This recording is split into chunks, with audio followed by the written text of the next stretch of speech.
Well, hello, everybody. How are y'all doing? I hope everybody's doing well. Everybody's staying warm out there. I hope so. Hope y'all have had a good day. It's halfway through the week. Yay. Hello, Miss Janice, Melissa. Hey, TJ, Paula. I see Miss Peggy. Hello, Miss Peggy. Hey, brown eyed girl with the threes. Let's see who we got here. I can't read it. I don't have my phone. Okay, Panda Bear Mom, sorry. The background's too dark, I think, and I couldn't read it.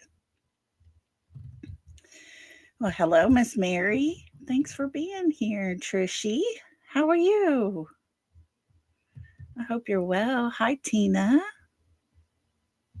Hello. And there's our Blue Eyes Jewel. I hope you're good.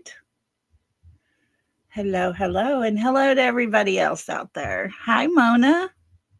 Come on in. Oh, you're new here. Well, welcome. I hope you enjoy the show today. I hope everybody's well.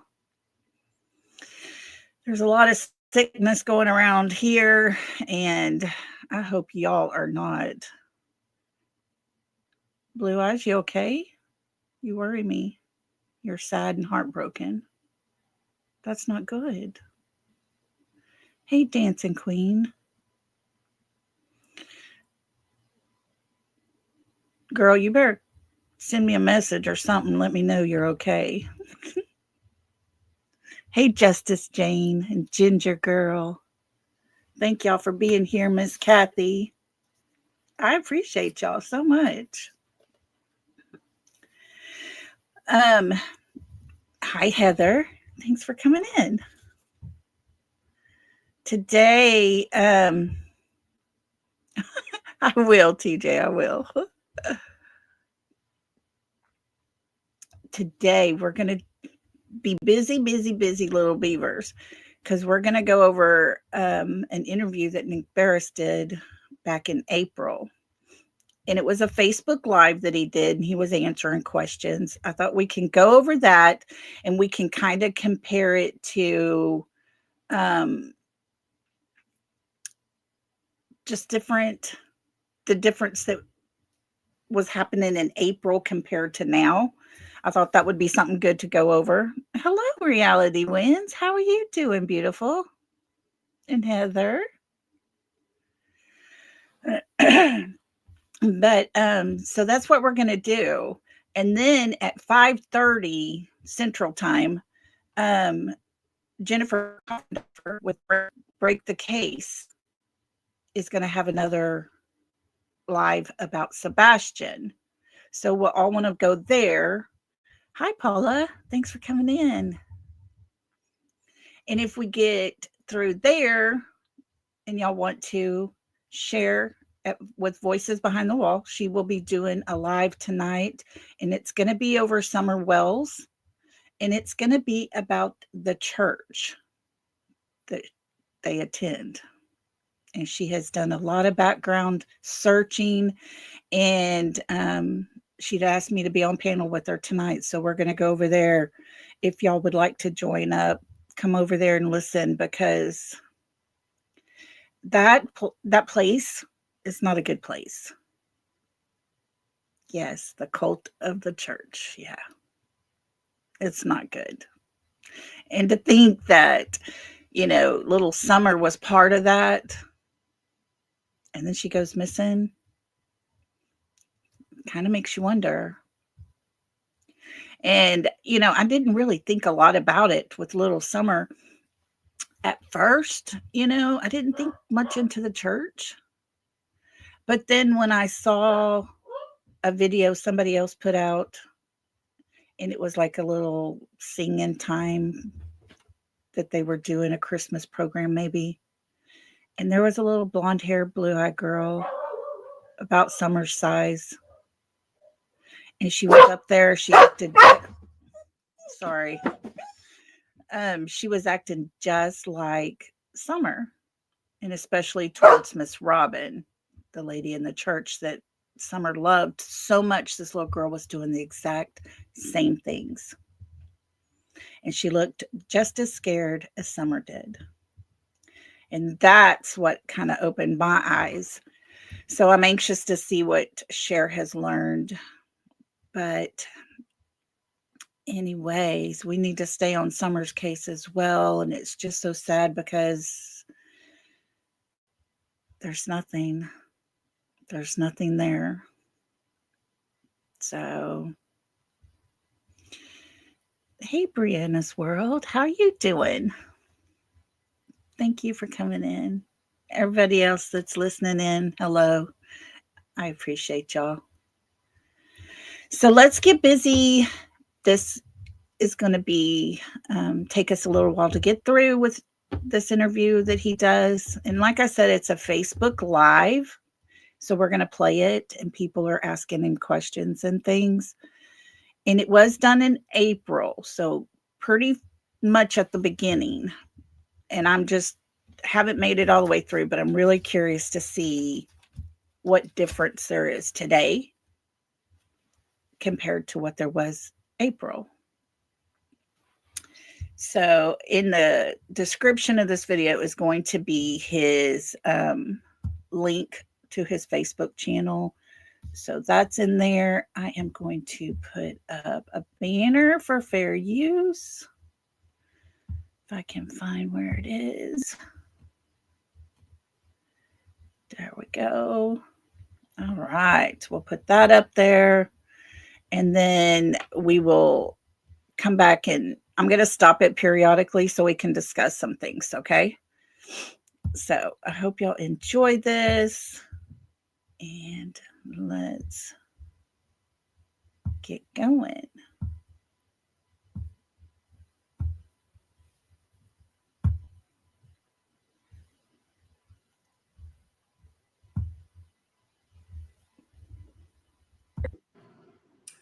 Good evening, everyone. Nick Barris with News Channel 5 here in Nashville at 7 o'clock Central Time. Going Facebook Live tonight.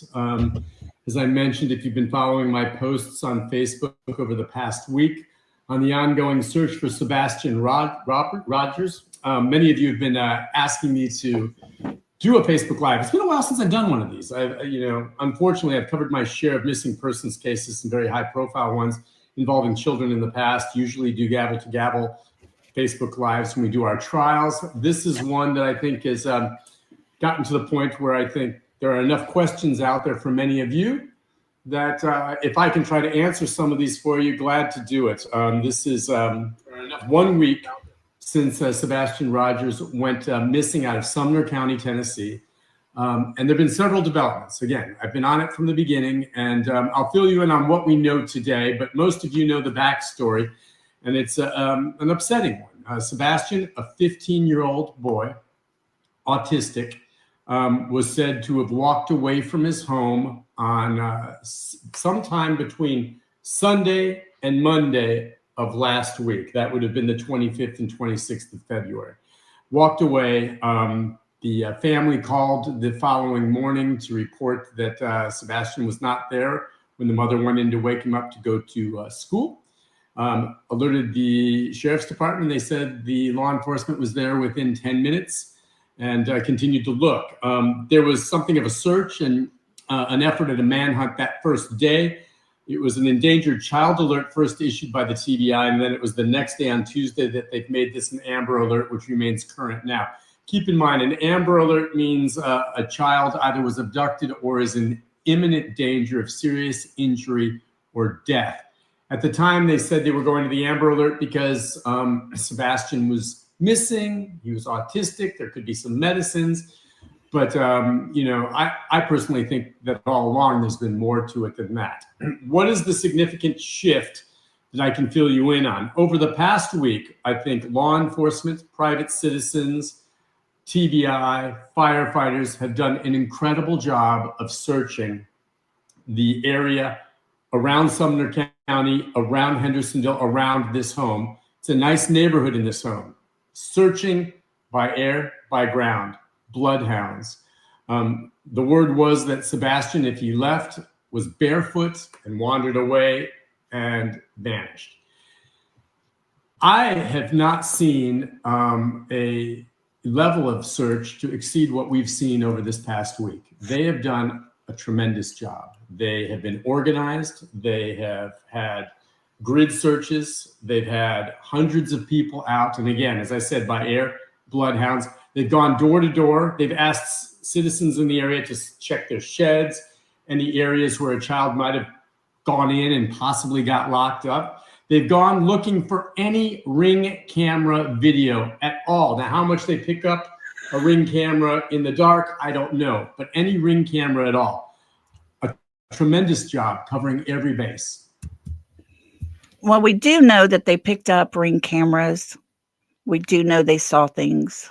And we do know that they didn't see Sebastian leaving his home. He was nowhere seen walking around anywhere in the neighborhood or in the construction site. So we do know that for sure. And not a trace, nothing. The dogs picked up no scent. There is no Ring camera video showing him leaving the area. There are no witnesses. Absolutely nothing. Absolutely nothing. And that's the way it stands today. No leads. There's nothing to indicate that Sebastian is dead. There's nothing to indicate that Sebastian is alive. Well, that has not changed, unfortunately. Here we are all these months later, and we still have no clue. One thing that I have learned in my years of covering missing persons, especially when it involves a child, when a child, and Sebastian, a little older than some of them. I've covered some ones involving 5-year-olds and a little older than that. Joe Clyde Daniels comes to mind, and I may touch bases on his case in a little bit. But Sebastian is 15 years old, autistic, high-functioning, verbal, but still a kid.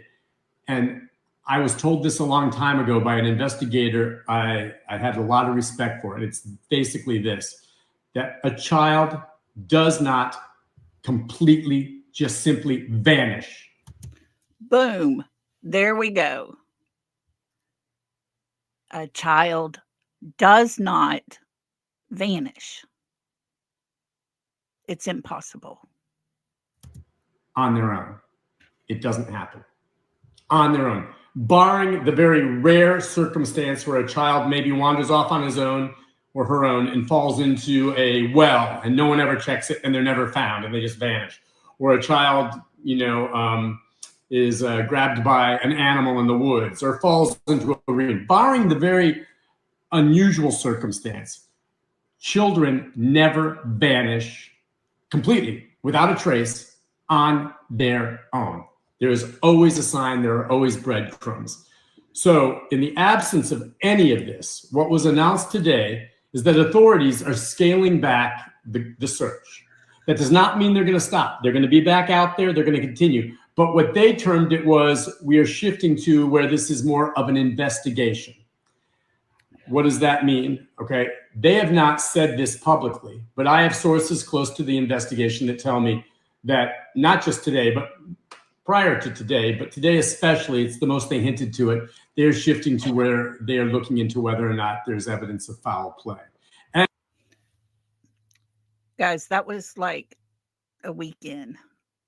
A weekend, they started thinking, this is not right. Weeks later, they continued but scaled back the search, made it less and less and less, because there was no evidence. There was nothing being found. All the thousands of people that searched for Sebastian, nothing was found to show that he was out there or had left his home. And that if some of this surfaces and if there are things that come their way in the coming days, this will become a criminal investigation. Meaning something bad happened to Sebastian. He was abducted. He's been grabbed. He's been hurt. He's been dumped, something along those lines. But the bottom line and why they come to this conclusion is they can't find a trace of him anywhere, okay, anywhere nearby, which leads to the belief that someone took him from that area. He didn't have a car. He doesn't know how to ride a bus. He didn't have a cell phone with him. He was barefoot, okay? I mean, yes, the possibility exists that he is still out there somewhere, hurt, lost. I don't believe, as they say sometimes, autistic children, when they go out, they get frightened, they find a place to hide. True, I understand that. That can be a tendency, okay? I don't believe that to be the case, because after, not a week, after 2 or 3 days, that autistic child, no matter how scared they are, very likely, are going to be very hungry, and they're going to come out looking for something to eat. So is there a chance that maybe he's hurt somewhere, trapped somewhere, an unusual circumstance where he's fallen into a cave or something? You can't rule that out. Law enforcement's not, and they're not quitting on the search. But to have them say they backed off is a significant development.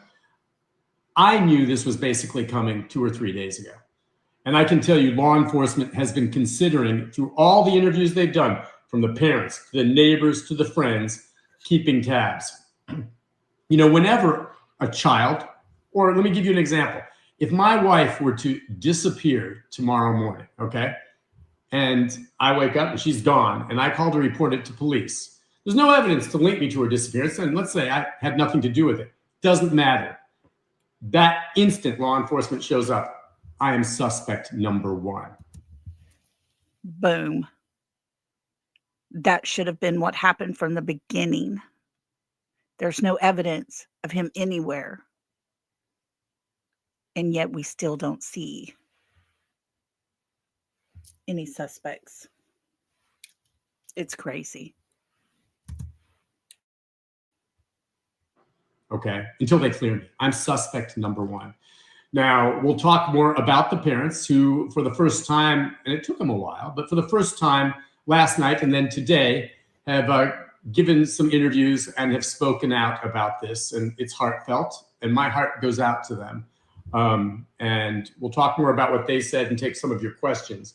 But law enforcement has shifted this. What this means now is they will continue with a group doing searches and grid searches, but they're going to go back now and re-interview everyone. They're going to start back at the beginning, and they are going to look in these re-interviews for inconsistencies or changes in stories. And I believe a change somehow has come just within the past couple of days, because you'll know they put out the request asking for the public in that neighborhood to look at their Ring cameras and turn in anything they see, maybe check and see from the evening of Sunday around midnight until 6 o'clock Monday morning. Does your Ring camera show Sebastian walking down the road? Does it show anything? Do you see anything? They've asked for that. Well, yesterday, out of the blue, in a statement, they're now saying, not only that, but we're asking the public to look at their Ring cameras and surveillance for anything they might have spotted up into Sunday afternoon, hours before we believe Sebastian disappeared. And they weren't specific about what they wanted to see. On the other one, they're saying, okay, check your Ring cameras. Do you see Sebastian walking down the road in the dark in his pajamas? Okay, now they're saying, we're asking the public to look and see if they see anything, I assume, that's suspicious and of note from Sunday afternoon when it's daylight. What are they looking for? In part of the interview last night, Sebastian's stepfather, Chris Proudfoot, was asked that question, and apparently he's aware of that request and said he was not at this point at liberty to talk about what that's in reference to, as though law enforcement has asked him not to talk about it. And today, law enforcement held a very brief news conference, very brief, and said very little other than the fact that they were shifting now and dialing back the search and going more toward an investigation. There were no questions asked. Had I been there, and I was watching it on streaming, but had I been there, my first question would be, what is it that has you now asking the public to start looking for video earlier in the day? And what do you want them to look for? Are we looking for strangers, someone suspicious? We don't know. But somehow, somewhere along that line, a story has changed, which leads me to believe that they're not ruling out the possibility of something being on that video leading them to what happened to Sebastian, something earlier in the day. What's that all about? a lot of things when this happens, as I said, first suspect when someone disappears is someone who's closest to them. My wife disappears, I'm suspect number one. It's natural that the moment this child disappeared, while they're doing the search and there's no evidence otherwise, Chris Proudfoot and his wife Katie were instantly, if this turned into an investigation, suspects 1 and 2. Now that doesn't mean, just like with me, that they did anything. It's just they were the closest to the child. They were the last ones to see him. That's why law enforcement immediately starts looking and vetting them first and foremost.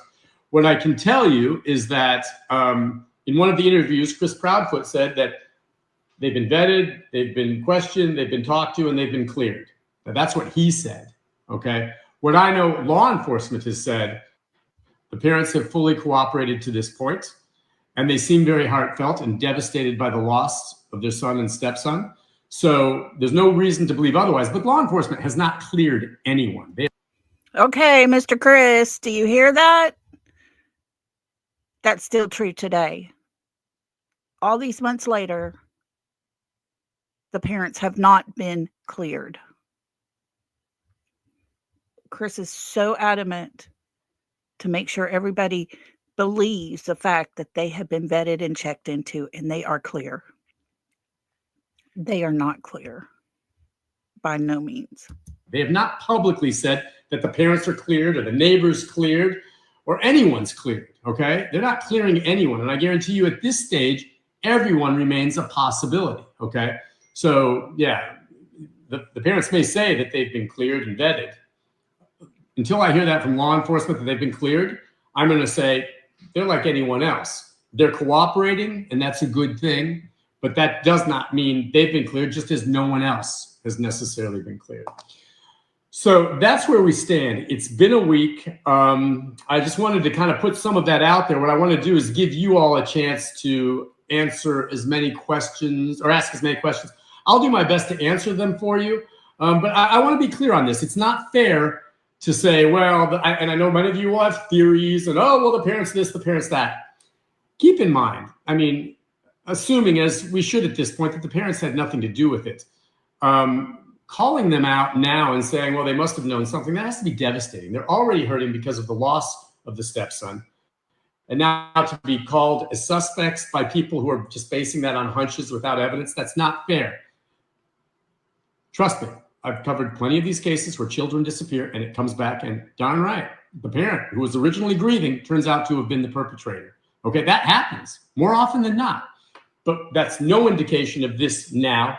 And as in all of these cases, you have to wait and be fair and see where the evidence leads you.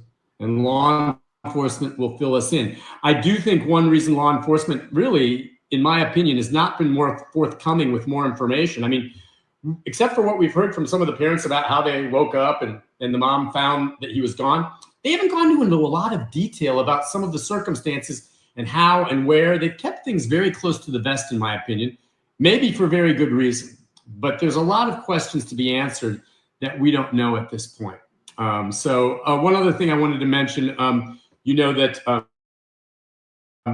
Sebastian's a biological father who is a sheriff's deputy with the Davidson County Sheriff's Department. Sheriff Darren Hall actually told me that earlier this week, or last week rather, him about the possibility of an interview. He's declined. I did initially talk. I've talked to Chris Proudfoot on the phone last week, reached out to him and Katie. They finally came around and started talking this week. A lot of people were wondering, why aren't you talking? Why aren't you? You might want to try to read into that. I don't. My take is they were shocked and they're busy with law enforcement and everyone reacts differently to something like this. But I can guarantee you this, whenever anyone close to Sebastian talks or gives interviews, oh, law enforcement is paying attention. I hope they have been paying attention from 1 week out when Chris first opened his mouth on social media. Even Katie. They can't keep their story straight. We know that. We've heard it. Egotistical. They laugh when they shouldn't be. They look at each other for answers. Their body language is off the charts. And folks, that's not just my opinion. Go look at them. Go watch them. It's there.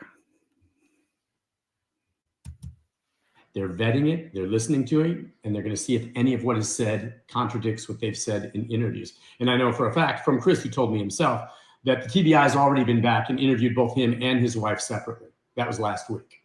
And that's standard procedure. That doesn't mean they're suspects. They're just going to interview the people closest to the boy, and they're going to be doing this with other people as well. But now that it's shifted to this stage of looking at it as possibility of foul play, it's a different ballgame, and it's a different form of investigation at this point moving forward. It's going to be very interesting to see what develops in the days to come. I think we all hope that this boy is found safe and sound. But after this much time, if he's been out there alone or has fallen into a cave or is locked somewhere, potentially without food or water, and that's a scary thought. What are the odds of him being alive now? We all want to have hope, but was he abducted by someone? Could he be being held somewhere? Sure, that's a possibility. Will they be looking online? Will they be checking in this neighborhood and area for if there are any registered sex offenders that live there or other unsavory characters? You bet. They're vetting all of that. But if Sebastian is out there by himself still, wherever he is, a week later, it's not a good thing. So, guys, that was 1 week out. 1 week.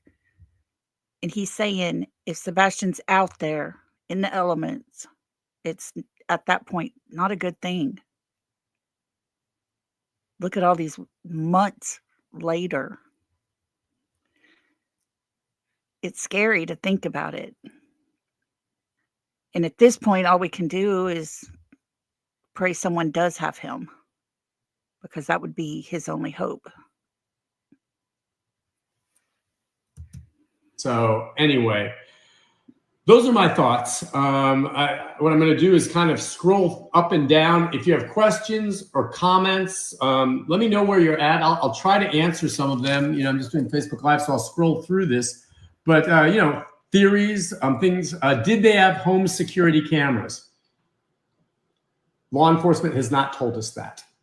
Law enforcement has not told us whether or not. I may have missed it. Keep in mind, folks, some of you who maybe have been paying closer attention to certain elements of this or following conversations on Facebook, which, by the way, you got to take with a grain of salt unless you're hearing it from authorities, may know better than me. But as far as I know, they have not said whether the home security cameras were there, and it showed it. What we do know, according to the father, and I reported this last night in my post, is that he said he got up, okay? Their understanding is, according to the mom, she gets up, she goes in to look for him to wake him up, and he's gone. So the belief is he got up some point between midnight and 6 o'clock, and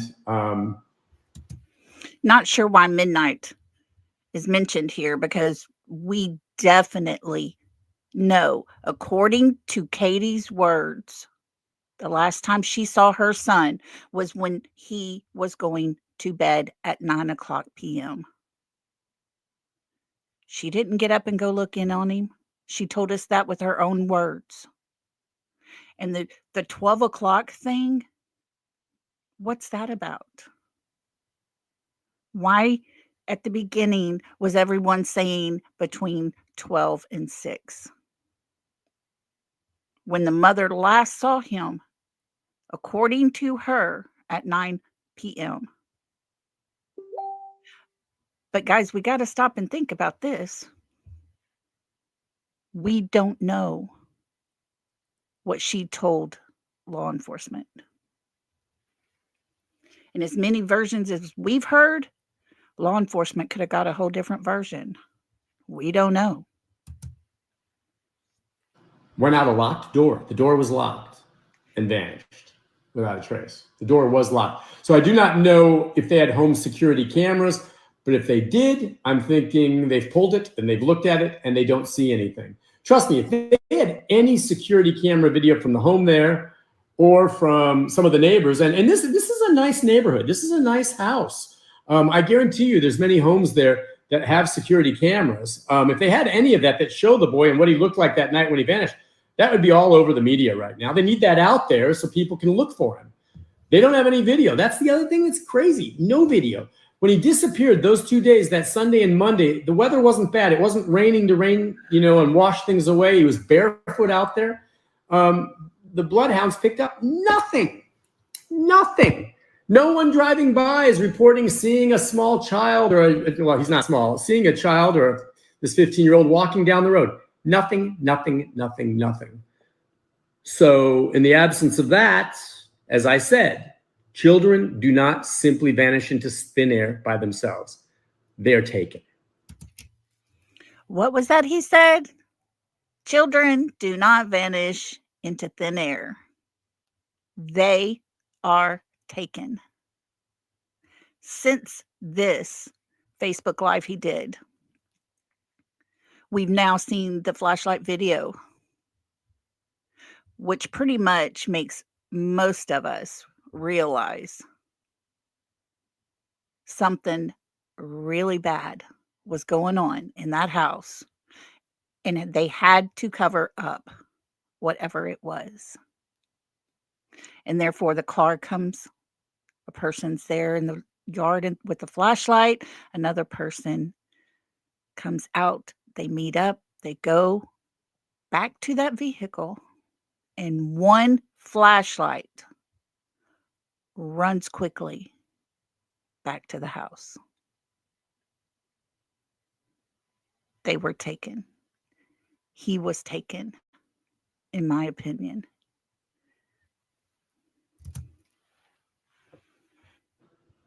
Period. Outside the unusual circumstance. And that's what law enforcement says. Let's see what else. I'm just scrolling back and forth here, and we'll see what you got. Yeah, his stepdad was on the phone, did say for 3 hours, Janice says, with the mom the night before. The stepfather, and I'm not clear on the timetable and how the stepfather's described it, but he apparently was not home that night. He was out at work. And beyond that, I don't know where he was, what he was doing, how long he was there, and when he came back. That's something, trust me, law enforcement. And he has said law enforcement has vetted them. Law enforcement has looked at them, checked their story. He says they've been cleared. I have not heard that from law enforcement. And he may be right. But trust me, they're looking at the parents along with everyone else. And again, it's not fair to say, oh, it's got to be the parents, unless there's evidence. I mean, there's a lot of possibilities here. Let's see. And yeah, again, I'm not sure. There's rumors out there that the stepfather went to Memphis, and people are going to say, well, maybe he took off with the child. Did he leave earlier? There's no evidence of any of that, but all of those are fair questions. All of those are fair questions. Let's see. A lot of people having questions about some of what they've said. And again, that's just hunches. There's people, that make judgments. I learned this a long time ago. There's some people going to say, well, that mom, when she sounds like she's crying, it's crocodile tears. Or the dad doesn't sound sincere. I've covered so many horrible news stories in my career and seen so many people react to devastating circumstances in different ways that I've quit making judgments on that seems odd or that doesn't seem right. Must mean they're up to something. I've seen people who have just lost a loved one and are devastated, and their reaction is some type of nervous laughter. That's the way they react. Am I going to think, oh, they're not taking? No, that's not fair. People react differently to tragedy. You can try to read into it. You can go with the hunch, but you got to have evidence. You can't just say someone's acting a certain way. I don't like the way she sounds like she's crying. That doesn't seem real to me. It's not fair. It's not fair. I guess I'm not being fair, folks, but it's my opinion that there's a time to laugh and a time to cry in a mother's emotional state. I would think, in my opinion, it would be hard to laugh. Let's see what else we have. A lot of people praying that he's found safely. Totally agree. Let's see. There's a photo of him on Saturday from 2 p.m. with a proof of receipt. I think I've heard where the mother and father said that she went with Sebastian to Costco on Saturday and they had lunch there, or Saturday.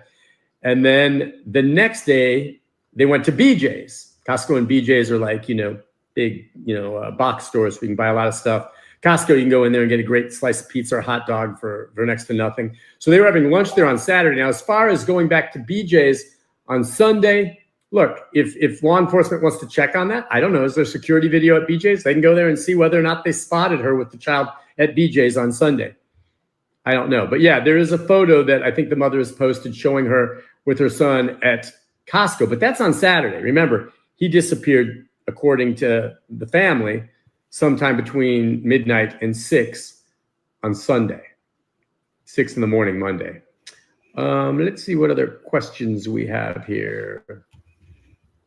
A lot of people watching, a lot of interest in this. So whenever a child vanishes like this is so disturbing, and you just want a resolution as quickly as possible with the child being found, safe and sound. Like here's someone saying the stepdad and mom, the stepdad, maybe giggling a bit in the interview at one point. Just again, not fair to read into this.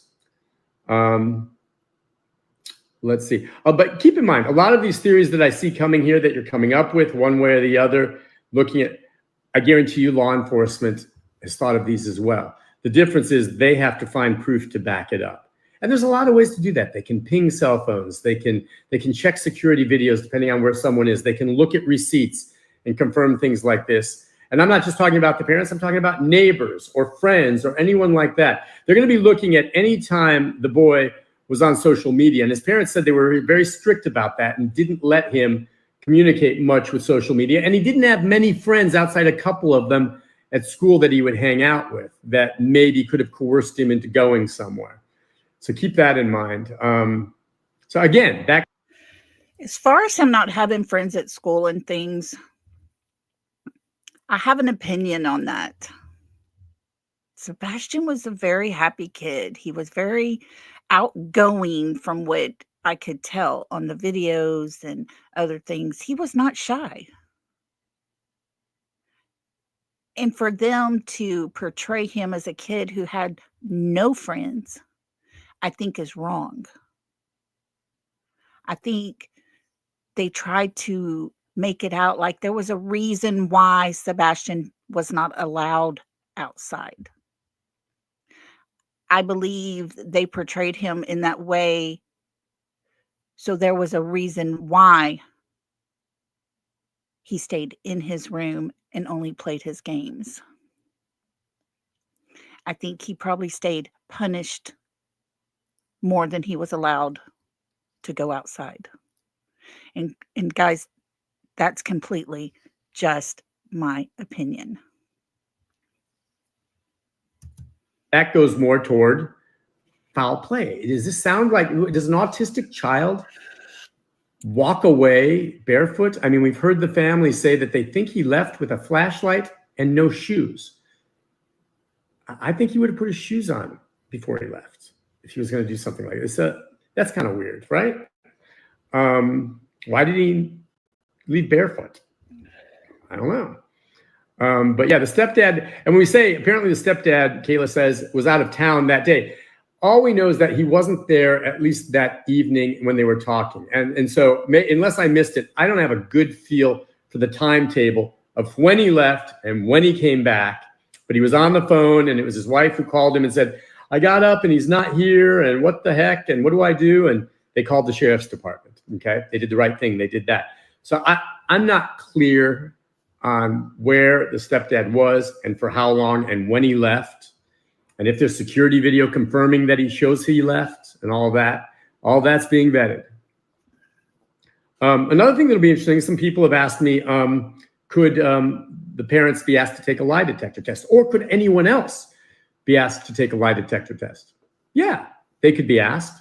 They can't force them to do it. And you have to keep in mind, the results of lie detector tests are not admissible in court. I think they could be a helpful tool in interrogations if the family is willing to do it. And if they're innocent and they do it and they're cleared, it's another chip in their favor.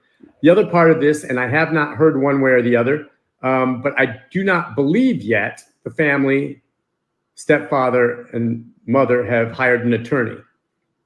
I don't believe they have. But in fairness, and I want to hit this too, I mentioned the scenario where if my wife disappeared tomorrow and I had nothing to do with it, I'm going to report it. I'm instantly suspect number one. And they're vetting me. That next day, I'd be hiring a lawyer. And I would just want the lawyer there and I'd explain it to law enforcement. I will answer all your questions and I will be completely cooperative. But I have an attorney here by my side to make sure this doesn't get out of hand. Okay. And so the mere fact, if they do hire a lawyer, is not like, oh, they're lawyering up, they must be guilty. That's not fair either. That's being smart. It's being smart because I've seen cases sometimes where things spiral out of control and all of a sudden, maybe because you misspeak or something like that, you get considered a prime suspect when you really aren't. Or maybe you get considered a prime suspect and you really are. So you plead the fifth. Maybe that's what happens when you get a lawyer. Right, Katie? Good idea to have a lawyer there by your side just in case. So keep in mind, hiring a lawyer is not an indication that these individuals would be guilty. And I do not know if the parents have hired an attorney. But I could say anyone in their situation, I think it would be wise to do that out of an abundance of caution, not because you're hiding anything, as long as you continue to cooperate and law enforcement says they have. Let's see. Yeah, apparently someone's saying that,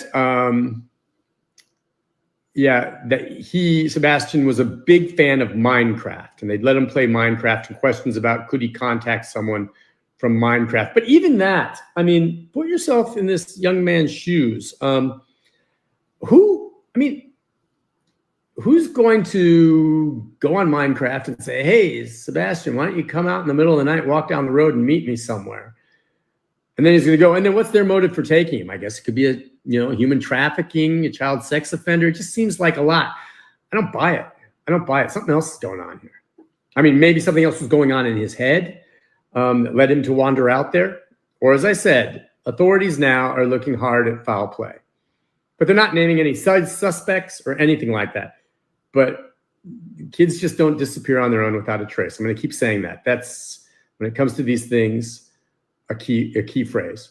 Children and kids his age do not disappear on their own without a trace, except in extraordinary circumstances. Usually breadcrumbs are found, some clue, something. They leave something. And inevitably, when that happens, they're very often found, safe and sound. But Sebastian hasn't been found. There has been no breadcrumbs. He turned into Houdini. He always wanted to be a ninja.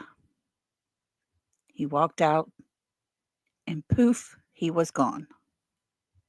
The words of the father, the stepfather, Mr. Chris. Poof, he was gone. It doesn't happen that way. It can be stated 100 times over. Kids do not just disappear. But yet, we have a boy that was last seen going to bed. And the version we have is from his mother, who was last with him. He's just gone. But I say to Katie, just gone is not good enough.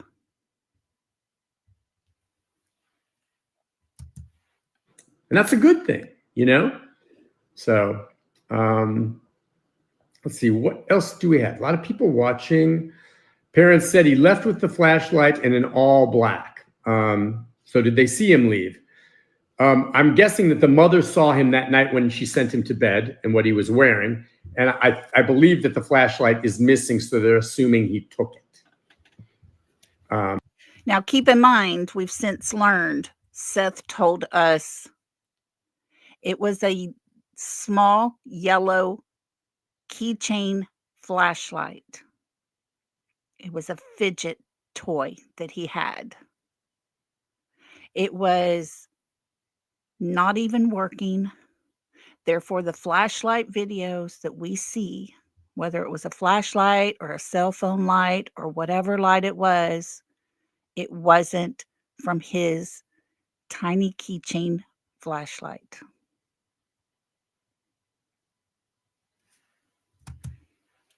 That's their story. What else do we have here? It's fascinating. And, this does my heart good to see so many people caring about this. I don't know what's been asked, but doors were doors and windows locked when mom got. My understanding from the stepfather anyway, is that the front door was locked and he went out. Now I don't know if that means it was locked from the inside or if the outside was locked and you could open it from the inside and he walked out. But he said that the door was typically locked. Someone saying here, this sounds like Joe Clyde Daniels. I knew that would come up, and the similarities here are that the two missing are autistic. Joe Clyde was 5 years old. His body still to this day has never been found. His father eventually confessed to killing him and is serving life in prison. His mother now is serving time for being aggravated child abuse. That is in the state of Tennessee. That case is. That child disappeared. They still don't know where his little body is. That's hopeful for us.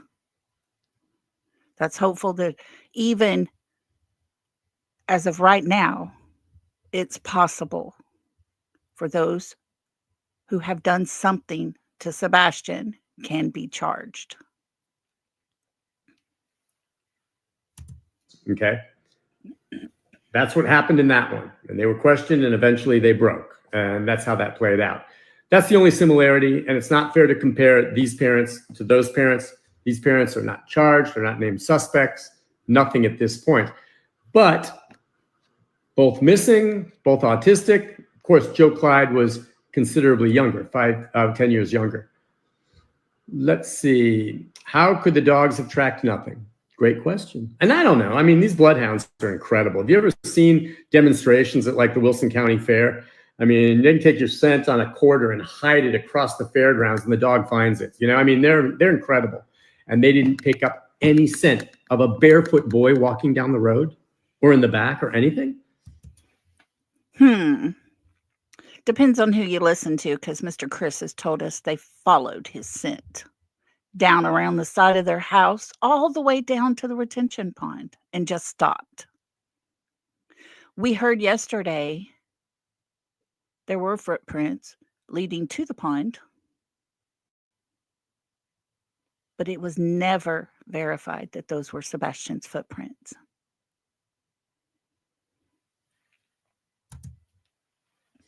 Come on. There's a problem with that. No ring camera video? I mean, is he that stealthy? It did get very cold last week later, and that's a concern. They were worried about the weather and the rain. Let's see, what else here? A lot of people saying, even if the game they're playing is offline, you still have a game tag. And I'm not a gamer, or gamer tag is what it's called. I guess that's a way to communicate. Thank you for sharing that. Let's see, what else do we have here? A lot of people asking again about the doors and windows. The door, the father said, was locked. The windows, I don't know. He didn't say. We did hear Mr. Chris, after this was live, that had Sebastian gone out his bedroom window, we would have heard, because there's shrubbery right there that he would have landed on. So we would have heard him. As far as the doors, the door that makes this screechy sound when you open it, once again, Mr. Chris said, we would have heard him. And the front door has one of those locks where you have to put a PIN code in or a fingerprint. When anybody leaves out, it automatically locks within so many seconds. But Sebastian knew the code to get back in, because he went in that way when he would come home from school. A lot of circumstances here that have not, no answers to this. Someone said he had a $15,000 scholarship from a school. I have not heard that. That would be awesome if that's true. I've not heard that either. Does anybody know about that? A $15,000 scholarship to a school? I've not heard it.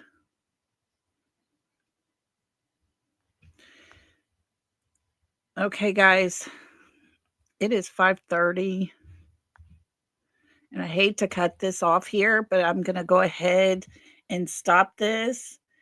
There's just a little bit left, and what I'm going to do is I am going to, let's see here. I'm going to stop sharing. I'm going to leave it where it's at. Jennifer Coffendorfer is fixing to go live. And I want to give us all a chance to go hear from the expert herself what she is talking about and what she has to say. So I hate to cut it so quick, but go over to Break the Case with Jennifer Coffendorfer, and let's listen to her. And again, Cher has set her live for 7 Central. So if you want to go over there, I'll be on panel over there. Join us there. Thank you all for being here. I appreciate y'all so much. And tomorrow we'll pick up from here. And I also have a video that one of the dog handlers put out. And I want to go over it with you guys because the words Chris said, she corrects. So that'll be something good to look at. And we'll do that tomorrow. We'll probably come on around 6 o'clock tomorrow. Okay. So I love you guys. Thank you so much for being here. Thank you for supporting me and being here with me. I love y'all so much. And we will see y'all tomorrow. Okay. Love and hugs. Bye, everybody.